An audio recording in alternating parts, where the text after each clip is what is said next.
କେନ୍ତିଆ ଦେଖଉଛି ପରା ନାଲି ଏଇଟା କଣ ବନ୍ଧାକୋବି ବନ୍ଧାକୋବିକୁ ଇଂଲିଶରେ କଣ କହନ୍ତି କ୍ୟାବେଜ ବନ୍ଧାକୋବି ସବୁ ଖାଅ ହଁ ପିଲାମାନେ ଏଇଟା କଣ ବାଇଗଣକୁ ଇଂଲିଶରେ କଣ କହନ୍ତି ବ୍ରିଞ୍ଜାଲ ବାଇଗଣ ଖାଇଛ ଖାଅ ସବୁ ମିଛ କଥା ଆଉ କେହି ଖାଅନି ମୁଁ ଜାଣିଛି କିଏ ଖାଅ ହାତ ଦେଖ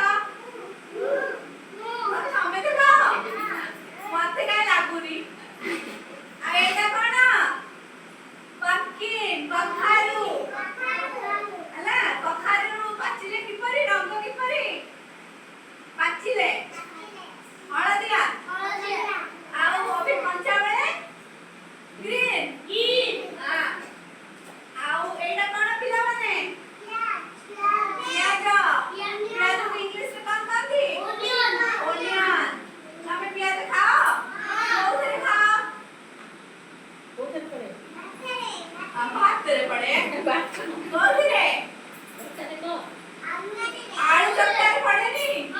ତମେ ଆଳୁ ଚକଟା ପଖାଳ ଭାତ ଖାଅ ଆଉ ତାହେଲେ ସେଇଟା କହୁନ ଭାତରେ ପଡେ କହୁଛ ଏଇଟା ପିଲାମାନେ ଏଇଟା ହଉଛି କ୍ୟାପ୍ସିକମ୍ କଣ କାଶ୍ମୀରୀ ଲଙ୍କା ଏଇଟା କୋଉଥିରେ ପଡେ ଚାଉମିନରେ ପଡେନି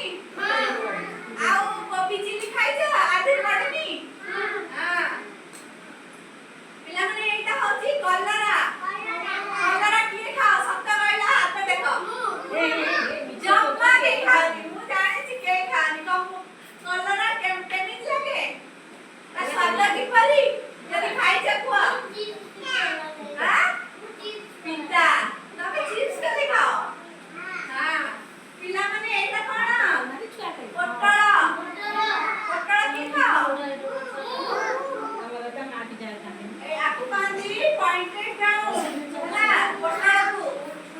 ପିଲାମାନେ ଏଇଟା କଣ କହିଲ ଲଙ୍କା ଚିଲି ହେଲା ଇଏ ଲଙ୍କା ପାଚିଲେ କଣ ହୁଏ ପାଚିଲେ କେ ରଙ୍ଗ କେମିତି ହୁଏ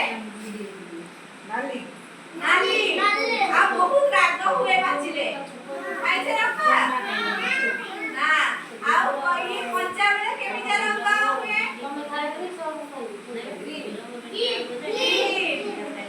ତମେ ଦେଖିନା କଞ୍ଚା ଲଙ୍କା ଦେଖିନା